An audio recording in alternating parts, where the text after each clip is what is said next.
Blues, and welcome to Manchester is Blue. We've got a special guest appearance tonight of Walter Smith. We've got myself, Tom Brunt, and Admin Fielding, talking all things City from this week. We go into great detail and preview of the United game coming up on Wednesday, the massive United game on Wednesday, and of course we talk about City's win over Fulham on Sunday. We're really looking forward to the game on Wednesday. You might be able to tell we get a little bit excited through the game and through the podcast. So we hope you enjoy this as much as we enjoyed filming it. Hope you have a good week. Come on, City!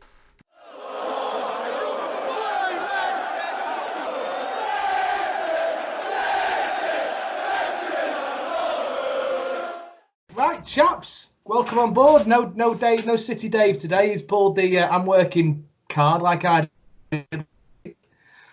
So, Walter, welcome on board to Manchester is Blues. Good to have you, pal. Oh, cheers for the invite. I thought I've not been on a podcast for a while, so I thought I'd air my views on the exciting game that was Fulham. Oh, I tell you, rock and roll. That was our training match. It was, we've got a bit of an agenda today. It's mostly focused around Fulham and obviously some game we got on Wednesday. But got a couple of fan questions as well. So let's crack on with Fulham. What did you both think? Start with you, Walter. First come, first curve. The game was over, wasn't it? You know, after the first few minutes, after the Fulham player got sent off, for just a complete rush of blood to the head, just stupidity personified. I'm sure if you type in stupidity into Google Images today, you'll see a picture of a Fulham defender. He's, you know what I mean? He's just dragged him back, and you're looking at him thinking, what are you doing? You know, it was Richard Dunn's sort of finest moment, you know, really on the pitch. Was. What a good analysis. I mean, my mate said at half time, he went, if I could teleport home now, I'd watch the second half at home. And I had to agree with him in many respects, you know, because you got the rain coming down, you know, the game's over, you know, the crowd weren't really into it. So overall, we're through. That's all that matters. Yeah, it was very much of a massive reality check for Fulham in my mind. I like what they've been doing in the league, and you know they seem to be building up a bit of steam. But there was just absolutely what was he doing? Even I shouted at the screen, shouting, "What are you doing?" When Gabriel was through, it's a ridiculous decision to make. And was he the captain as well? It was Tim Ream, yeah. Oh. Yeah, well, I don't understand what he's playing at, but it was nice to see. Out of all the positives we can take from it, Gundogan scoring a penalty. I think he's shored himself as our top penalty taker now, hasn't he? Yeah, I mean, I'm not one for racial stereotyping, but if you've got to have a penalty taker, get a German. They've just got this elite mentality, you know what I mean? You just never want to go into penalty shootouts with them. So as England have found out in the past. So Gundogan's fine, you know, keep him going until he scores. Till he misses, and then just get yourself. I think Mahrez could do it. You know, we missed at Liverpool, but let's not define a player by one kick. I know it was a bad kick, but me personally, I'd have them all training, and whoever comes out, have the penalty competition on a Thursday or whatever, and whoever comes out top, there's your penalty taker. What, do it on a week by week basis? Yeah, just whoever's cracking them in training, just let them have a crack. I love that idea. I really like that idea. It was making me laugh because he was talking about Edison being the best penalty taker, and I was laughing because he takes penalties against Bravo. All the rest of them have to take penalties against Edison, so no wonder he's the best. Yeah. Do you know what? I never even thought of that. What a good point. He should play with a brick wall against him. He'll do a bit better then. What do you think of the game as a whole? Then obviously we didn't get out of second gear, did we? At any point of it. But can you get any positives from it, you two? It was exactly what Walter said there. I think it was as soon as we scored the first goal, it was over. You know, the rain was pretty much a happy thing compared to us fans. You know, everyone around the stand. I mean, myself, I can't put myself out of this, but when the first couple of goals went in, very few of us had the energy to get up and cheer. You know, we all had our arms in the air and what have you. But it was a weird afternoon. I mean, it was my first. I mean, I've been to plenty of games in the time, but it was my first FA Cup game in 9 years. Right. I was there was a lot of buzzing going into the ground. I was raring for this. Fulham, high flying Championship team, and then I think it's sort of hit us when we realised who we were actually playing against with that Tim Ream pulling down the penalty box. But it was a class performance. But I'd have to say credit to Fulham in some respect, because they didn't sit back like most Premier League teams do when they go down to 10 men. They actually gave it a little bit of a fight and made it a bit difficult for us. But at the same time, we didn't get out of second gear. So if we had our A game on and De Bruyne and Aguero, I think we would have smashed 6 or 7 by them. Yeah, they seem to stick to their plan, Fulham, which I quite liked.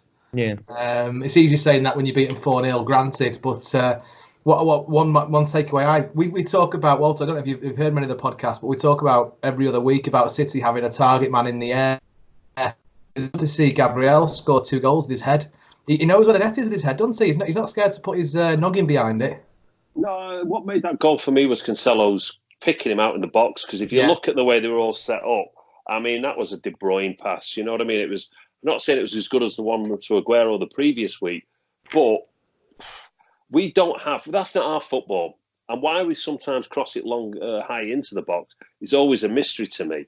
I mean, Angelino was doing it time and time again on yesterday on Sunday. But for me, we don't play that target football. That's not what Pep Guardiola's about.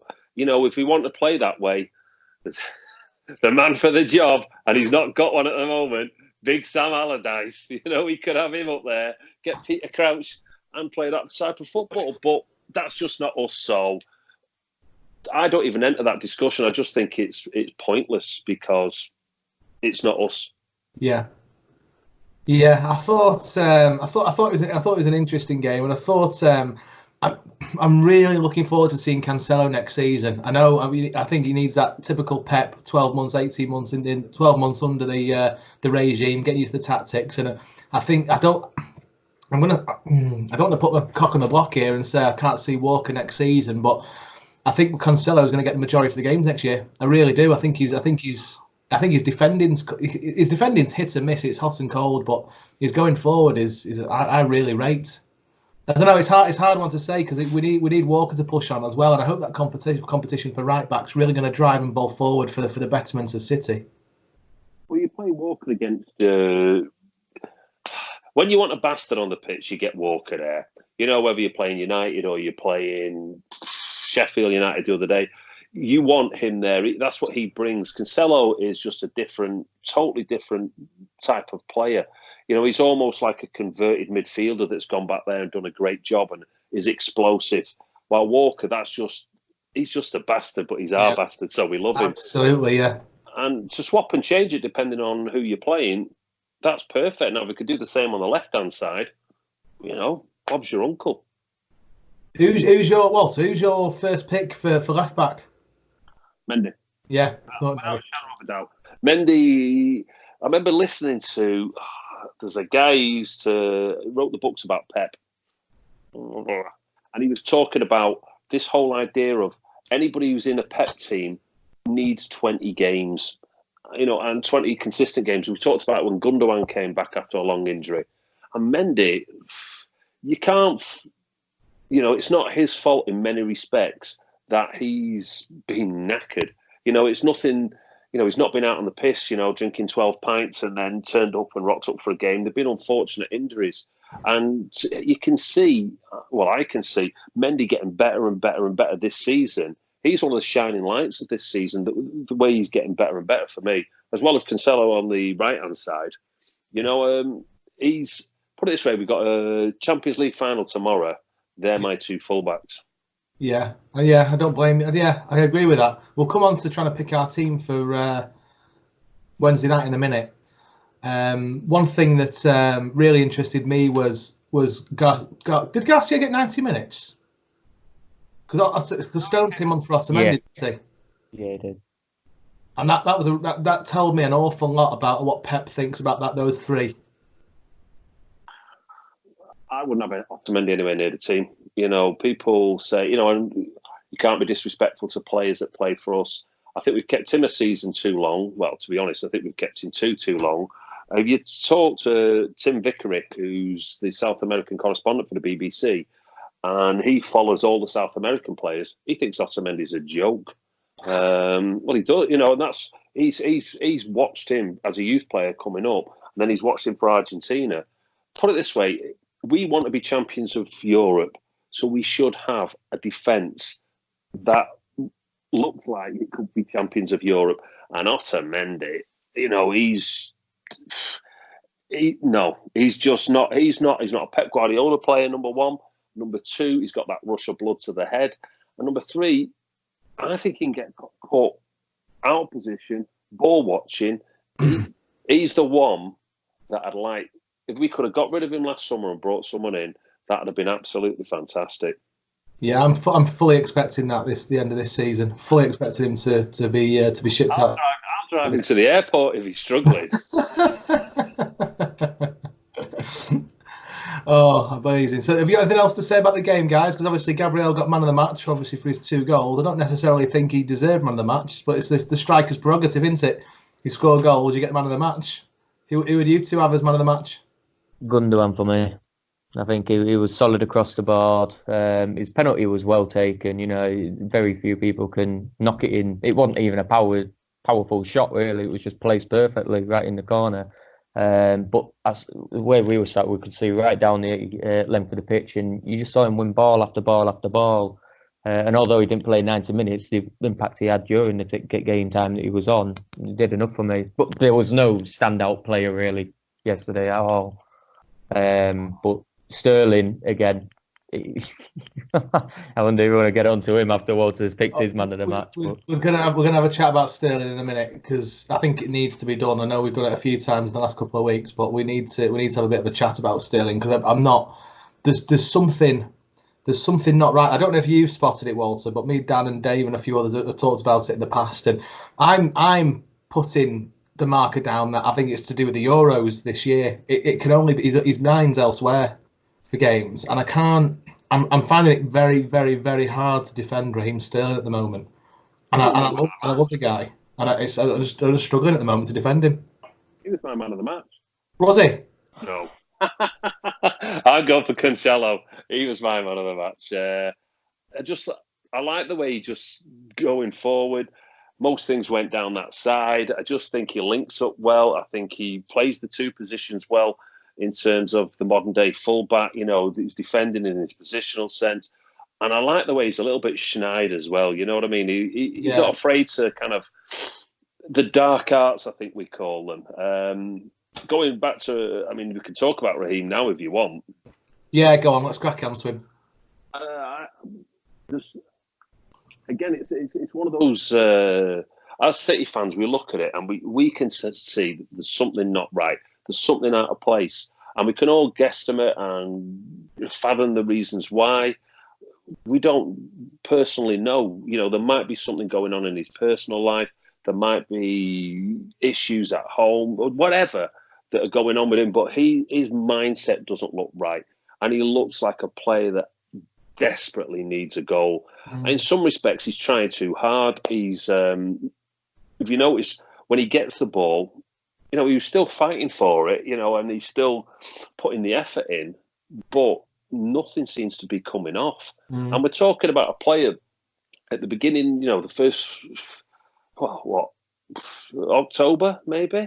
We were talking about an absolute elite player, and people say he was unplayable. And, it's hard to disagree with that, and we were, whilst Liverpool were smugly running away with the league, we were always quite still smug about getting Raheem off them for, what appears to be 40 odd million. So it's just one of those things where you just think to yourself, something's not right. And I can see, it looks like John Stones. If you look at him, John Stone looks like he's suffering from depression. And I don't say that lightly because it's a very, very serious topic and it affects a lot of people, not just people, me, you, it affects millionaires. And his whole face and his whole demeanour just seems to be, there's something not right with him and Sterling at the same time. It's funny you say that about depression. I can't remember the last time I saw Raheem smile on the football pitch. And usually he's always grinning, isn't he, from pictures I've seen. I don't remember the last time I saw him actually smile. It doesn't look like he's enjoying football. Well, I mean, I suppose they use that word, and I feel maybe I shouldn't have, because it's a very powerful and strong word, and it might be not the right thing to label some, to throw out that label, especially if they haven't got it. But Sterling just seems to me that he's trying too hard. Things are not working for him, and his confidence just seems to be eroded at the moment. He desperately needs a goal, and I think something's going to go in off his backside. Then, me personally, I think the goals will start flowing for him. I'm more concerned about Stones than I am about Sterling, to be honest. That's interesting. Do you think he'll go at the end of the season? Stones? Yeah. No, not a chance. Yeah.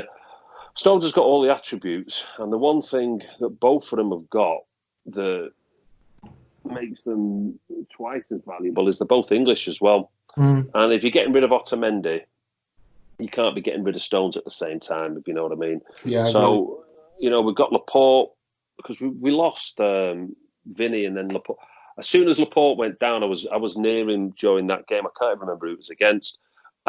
You could hear a ping go, and you're like, you knew something wasn't right. And I turned around to my mate, I said, that's the league gone. I just thought, me being cheery, I just thought we won it by margins last time, and he was so influential. And to have him and Vinny not there this season, I thought, with all the best will in the world, I said, that's the league gone. Mm-hmm. And so was proven the case. I mean, to be fair, they've just rattled game after game after game and destroyed the opposition, and had people fighting amongst all the rest of us, fighting amongst ourselves, while they just steam on, just like we did when we got the 100 points. Yeah. But Sterling, I just think he needs a couple of goals myself. Guess what? Are you starting him on Wednesday? Maybe. I'm not overly sure. I'd start a strong lineup. I'd start the strongest lineup, just for the reason, just embarrass them. Just absolutely take it to the cleaners. Just if we could. I mean, the odds for United going through. I'm sure I might be completely whether I dreamt it or not, or let's say it on a podcast. Someone said it was 100 to 1. I thought, no. Honestly, I'll have to check that out. I'm sure it was the Paddy Power were quoting that, and I just thought, bloody hell, I might put a tenner on as a safety bet. So if we do get knocked out, I'll have £1,000 in my pocket and feel a bit better about myself. It's always one of those bets, isn't it? Should we move on to United then? Because I feel like we've drawn out on the Fulham game, our training match. What do you think, lads? Are we happy to move on? Yeah. Right, I am trying my extreme hardest because Walter, I don't give predictions. When we ask you two for predictions at the end of this, I don't give predictions because my track record is abysmal. Absolutely abysmal. And I don't bet on football, I don't do anything like that. For me, no, I don't do predictions. But I am really looking forward to this game on Wednesday. Well, I was saying that I went for the Fulham game. I don't bet on football either. I'm just not a gambler. It's not in my blood. But I was walking past the bookies right before the game. There was no queue there, and I just thought, sack this. I'm going to put a bet on. So I put a bet. I put a fiver on. I just thought I put a fiver on. I don't even know why, because I can't remember the last time we had a bet. And it was 33 to 1. I put 7-0. And you want to see? You want to see? When the first goal went in, the sound at 10 men, I turned around to my mate and I was like, yeah, I said, this could be it. I was rubbing my hands. 2 goals went in. And I was thinking, there were quids in it. But I'll tell you what it did. It kept the game interesting for me. Because I was like, come on, you need to score. No wonder you want the team to score. I wanted everybody to score. But it's a hard one to predict because we haven't got a great track record against United over the last few years at the Etihad. Correct.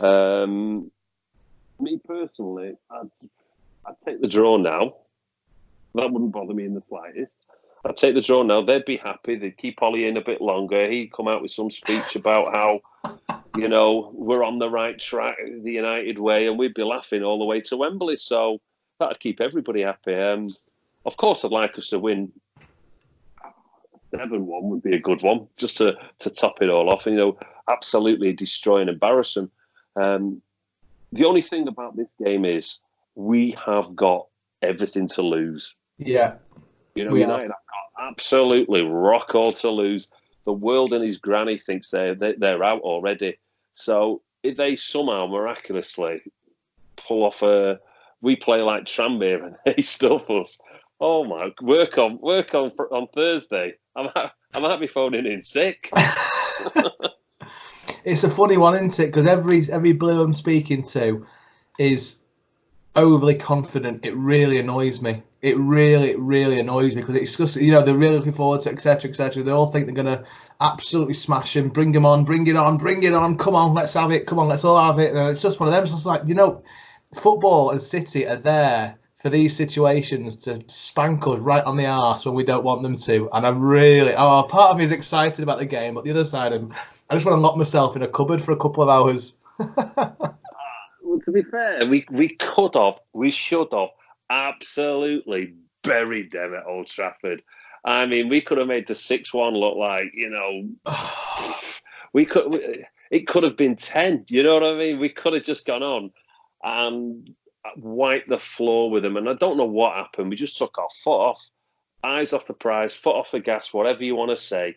But absolutely just gutted when they got their one goal, because I was with a group of United fans watching it, and they started off interested, and you could just see them going one by one. And there was a guy there who's my mate's dad, who was, I don't know what age, he's in his 60s, was the only one left to watch, you know, Rashford score his goal as the all kind of more interesting conversations across the other side of the pub. So I would have loved to that sound like Kevin Keegan now. I would have just loved it. If we had just buried them. And we should have done it. If for whatever reason, the Paddy Power 100-1 comes in and we get spanked arses, you look no further back than Old Trafford at the second half.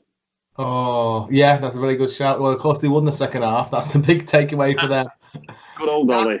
Dan, what do you think, mate? Come on, give me you're normally the pillar of calmness when it comes to these types of games. I always give the more realistic scorelines, though, don't I? Yeah, pal, yeah. Does it involve a 7 this week? Nah, I think I'll go with I think I'll go with 6-1. I want us to bury him. No, I think that scoreline will come back to haunt them again. But it's what Walter won't know, though. Every podcast we've done, I've given scorelines similar to that. The one game I did not predict a decent scoreline like that was the Watford game, and it was the one that absolutely battered him. And ever since then, I've always given huge scorelines, but I can see us battering him because, you know, he's definitely going to play Laporte without a doubt. He's going to need it. It's strongest lineup time, isn't it? It's absolute strongest lineup. The problem is he's going to play Bravo. Well, yeah, but Bravo's played. He's not been bar the Champions League heroics, getting sent off and giving Walker. Hey, Walker's still the only keeper in all competitions with a 100% clean sheet record, you know. Bravo helped him with that, but I don't think Bravo's as bad this season, bar that game, as he has been past few. But he is our Carabao Cup master, and he's won it the last time for us. Like having an umpa-lumpa in that. I think he got us.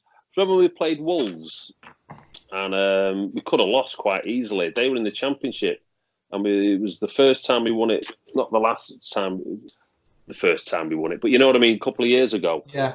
Bravo was pulling them out, and we played Leicester, and he was in goals for the penalties. Yeah, I mean, I just think once he was out of the spotlight, his problem. He came over and he was in the spotlight. And that was a bright light, and he just burned, didn't he? You know what I mean? He was just, you know, when you go and sit in the sun and you forget to put your factor on, and then about an hour later you're like looking at yourself all red. He just burnt and crumbled under the pressure, and it's been quite good for him just to sort of take a side. You know, he comes out, he knows he's number 2, and you know, and I think he performs at that level. Well, this is his competition, isn't it? I'm expecting, if he's going to play, you know, we're going to concede, aren't we? Because we're going to have more than 5 shots on target, let's face it, against us. But, you know, I say that, if Laporte's playing, who would you have next to Laporte? Fernandinho. But I can see him playing the same way against Sheffield, easing Laporte in with a back three, with Right. maybe Otamendi. I know Walter's going to love this, but I'd have Otamendi in just alongside him with Fernandinho. I'd definitely have Cancelo. Yeah. And I'd go Mendy as well, but I'd have that back three because it worked well, and it's easing Laporte in with Rodri dropping back, or maybe play Fernandinho and Laporte together, and having Rodri do his drop back into the middle of the defence to make it a back three that way, which means then obviously we're gonna have more men in the midfield. But yeah, I'd play a back three with Otamendi and Fernandinho alongside Laporte. I think we've all accepted that trying to pick Pep's starting lineup's near on impossible. But come on, Walter, what do you reckon for our defence then? I tell you, one of the problems this year has been Fernandinho in defence. I think because he's done well, but he's not in midfield, so the back four has not been shielded anywhere near the quality it has been over the last few years because Fernandinho's not in his role. So by losing Laporte and not replacing Vinny, we've almost lost two pieces of a jigsaw. Do you know? And it should have just been one. Me personally, I'd go Laporte. I wouldn't even mind Garcia. Mm. You know what I mean? Because he's a different level, that lad. His reading of the game and his just composure. He is. If Pep Guardiola got into his computer and wrote his algorithm and produced his perfect defender, for a young lad, that's him. Yeah, you're spot on. And the worrying thing, I say worrying, the nice situation is, I think the first time he starts Laporte and Garcia together, it's going to be clean sheet and then another clean sheet, and it's going to be near on impossible to bring Otamendi or Stones back in. I think Stones got all the right attributes. There's just something just not clicking in his head.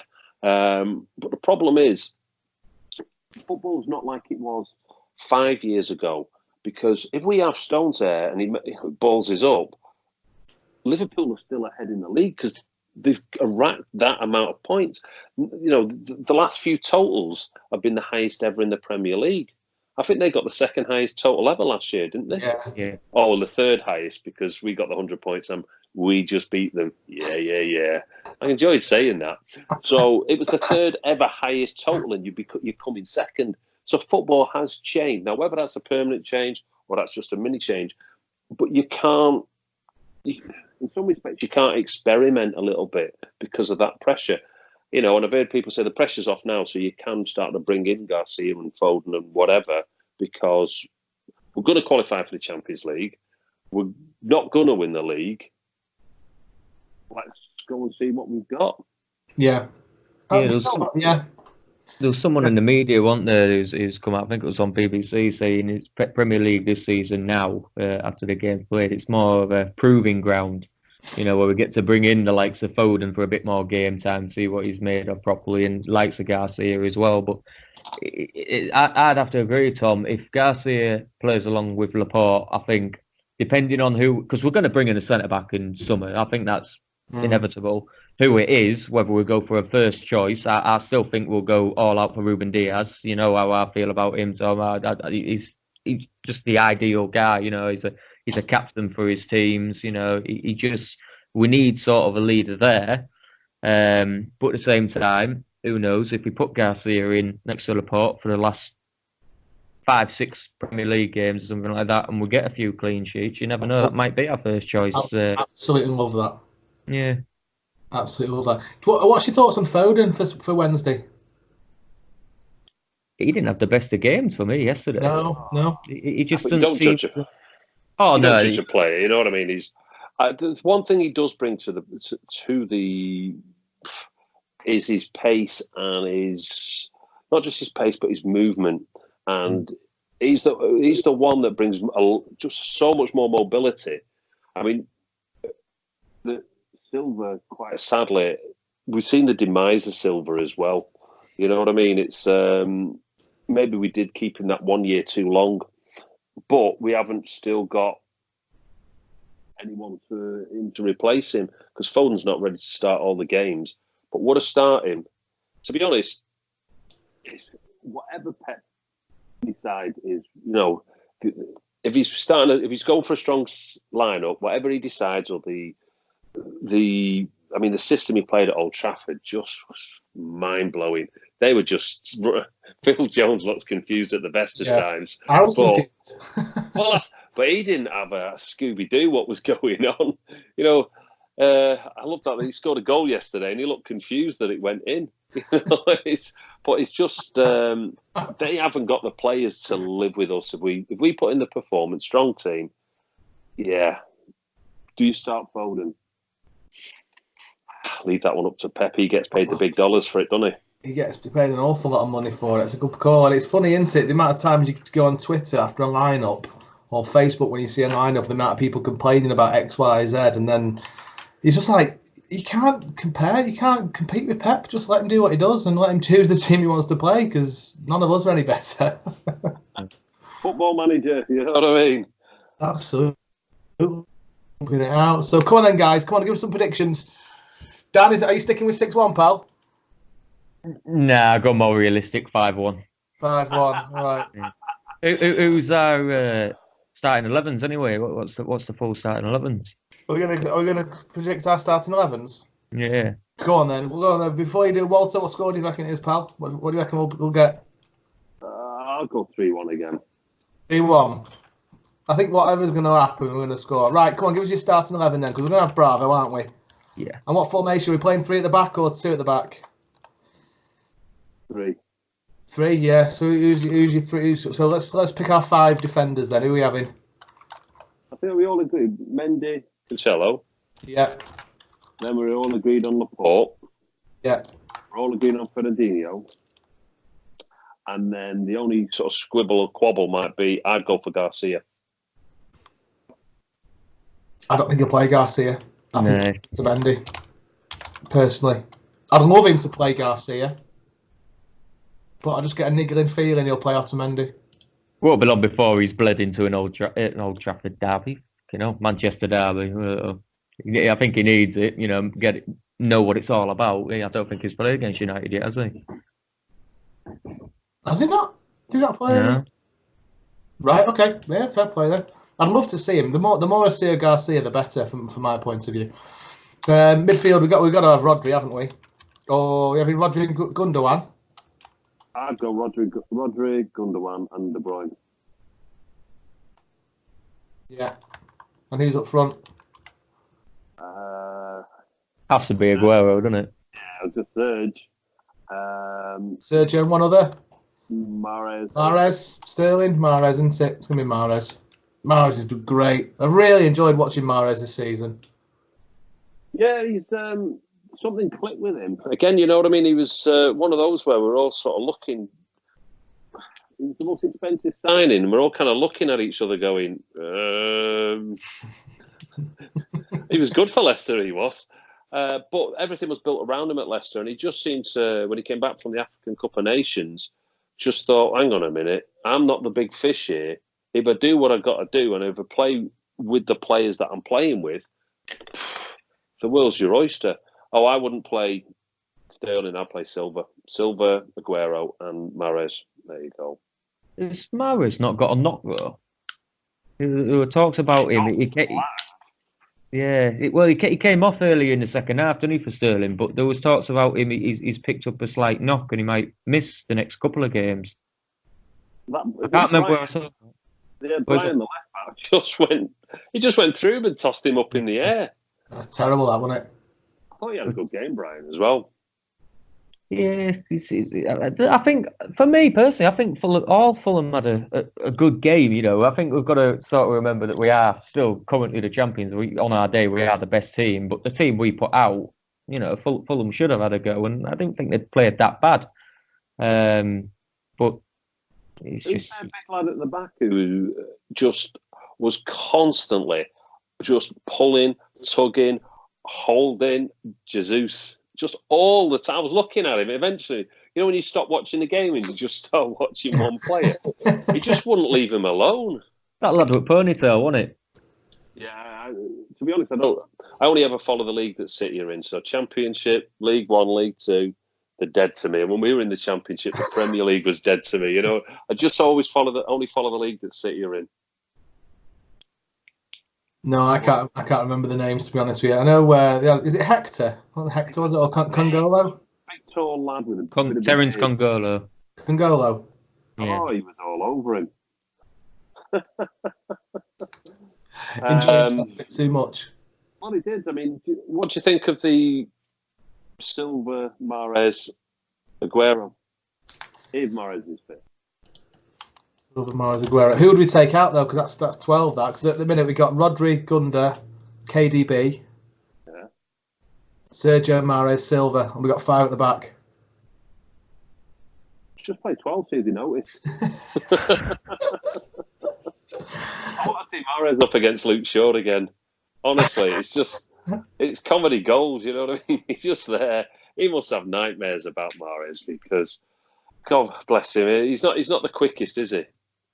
I just remember thinking, I was listening to the game against Burnley, United game, and it says, they're bringing on Shaw and Lingard. They're 2-0 down, bringing on Shaw and Lingard. And I just thought to myself, well, if they're the answer, what the hell is the question? You know what I mean? Just awful. Lingard, just no goals, no assists in the Premier League. We've got as many as he has, and they're bringing him on 2-0 down. I thought, this is Ollie's at the wheel. Amazing times, but yeah, bring it on. We've got a couple. We've not decided. Are we thinking Silva? But who are we going to bring him on for in this lineup? I think I'd be happy to stick with Gundogan, Rodri, KDB, Mahrez, and Sergio. Let's leave Silva on the bench. What do you think, Dan? Mahrez, I don't think he'll play, but I don't know because I would have swapped Mahrez for Bernardo Silva, but Bernardo Silva played the full 90 minutes on Sunday and didn't like him to play too much, does he? Yeah, I think he'll rest him personally. Oh, did you not see the goal at Old Trafford? Oh, what a worldie that was as well. Do you know what? That's the second. Is it the third time he scored against United at Old Trafford? Is it third in 3 times? Something like that. All I know is Old Trafford than Jesse Lingard does. Well, that was the stat, wasn't it? We were just saying that on the last podcast, weren't we, Tom? Was it? It was. Bernardo Silva scored 2 more goals in 2 years. Obviously, he's only scored 2 goals at Old Trafford in those 2 years, which is 2 more than Jesse Lingard has in the past 2 years at Old Trafford. To be fair, Dan, you've got the equal amount of goals as Jesse Lingard last season, so at Old Trafford. So fair play to him, pal. I don't know. I might have scored at Old Trafford or not. On the cricket pitch. Yeah, the cricket pitch, more like, yeah. Right, let's move on. We got the predictions out the way. I'm not touching that one on the barge pole. I'm just going to wait and see and rock gently back and forth in my chair until the final whistle. We got some fan questions come through, Walter. So every now and then we stick on the Facebook page. Has anyone got any questions for us? And one that came through straight away from City Dave, who's one of our other admins, who's working, is I'll read this in word for word. Definitely need to address today. Obviously, he's based in America. Definitely need to address Pep's comments re the empty stadium. Don't get me wrong, I love Pep, but he has limited knowledge about our incredible support pre Shiekh Mansour, and all of us not earning 20 million per year, and many hard-working City fans simply can't afford it. Here's the idea, Pep. Why don't you give 10% of your salary to the City ticket office, which can then budget to reduce the price of the Carabao, FA Cup, and Champions League games? We are the wealthiest club in the world. Act like it. Well, scathing. No. I tell you what, I've only got one hand. I can't do the applause with the other because I'm holding the phone. Dave deserves a round of applause. Pep is just bang out of order. That's just entitlement. That's just it's just poverty. Poverty bashing is what it is. You've got a fan base there. They've had Christmas. They've had about 5 games there at the Etihad. And people, let's get this right. People have bought the kids, presents for Christmas. They're under pressure to do that. Jones is next door buying this, so you buy your kids stuff. And then people go on works nights out over Christmas. And for him to come out with that is just complete entitlement and wrong. It's not the worst thing he's come out with.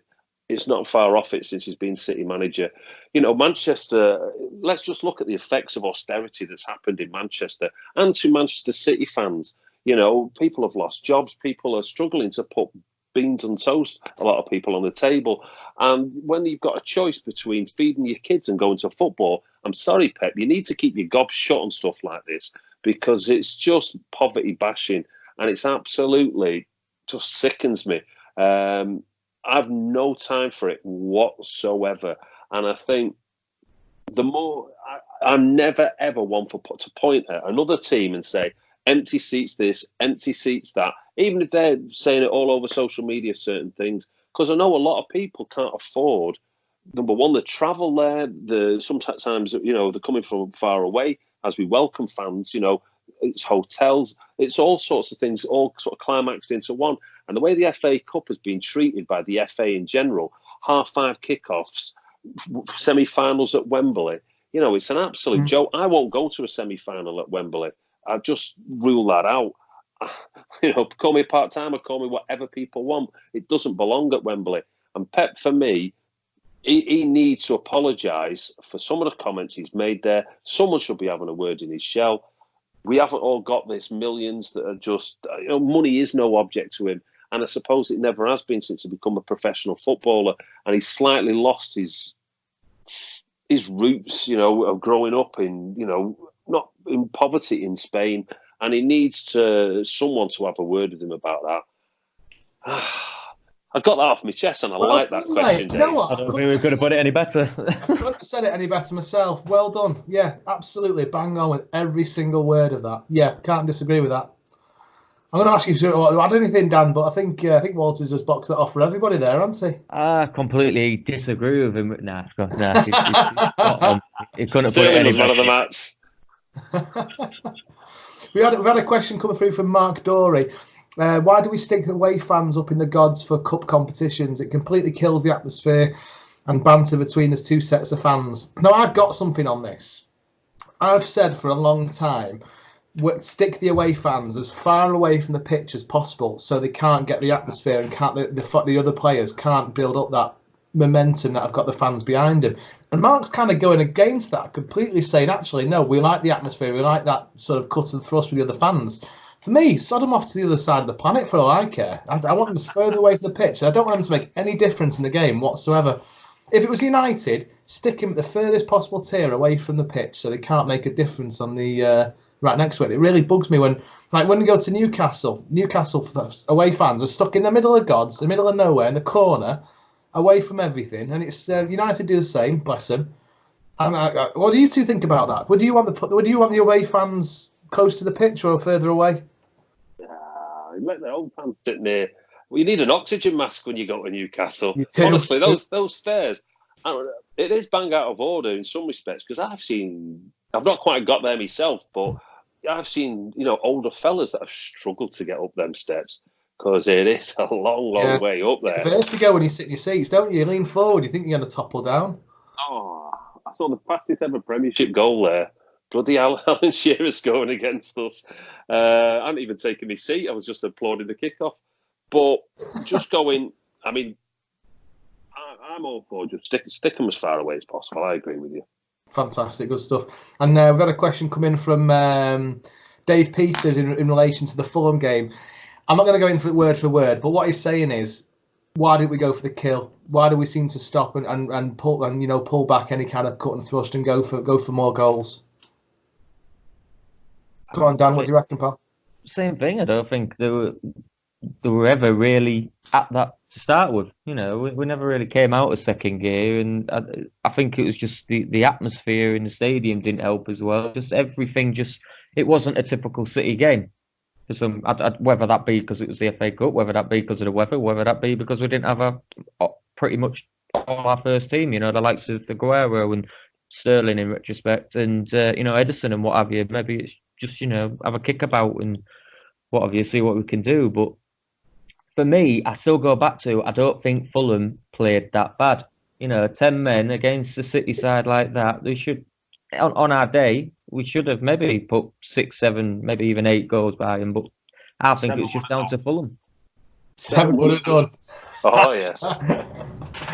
Oh, right. Well, chaps, that's it. That's us. All I can say is I'm nervous. I'm excited. Bring on Wednesday. I'm absolutely gagging for this game to be over because I hate derbies at the best of times. But I just don't. In my heart of hearts, if the full-strength City go at United like we can do, it's going to be a good result for us. It's just what happens on the day is going to make the massive difference. So, listen, thanks very much for your time, chaps. I've really enjoyed it. Walter, I hope you've enjoyed your first time, pal. Oh, no, that's been good. It's been good. I was just thinking to myself, would I accept... If the footballing god said, you can accept a 1-0 defeat, but you'll go to Wembley. Would you take that now? No, I wouldn't. I want to get Not beat at all. Not at all. Yeah. Good on you. Good on you. Absolutely not. Bring it on. I might be saying something different on Thursday morning. Right, chaps. Have a lovely evening. Thanks very much, and we'll speak to you soon. Thank you. Catch you All the later. best, boys. Boys. Bye-bye. See you later.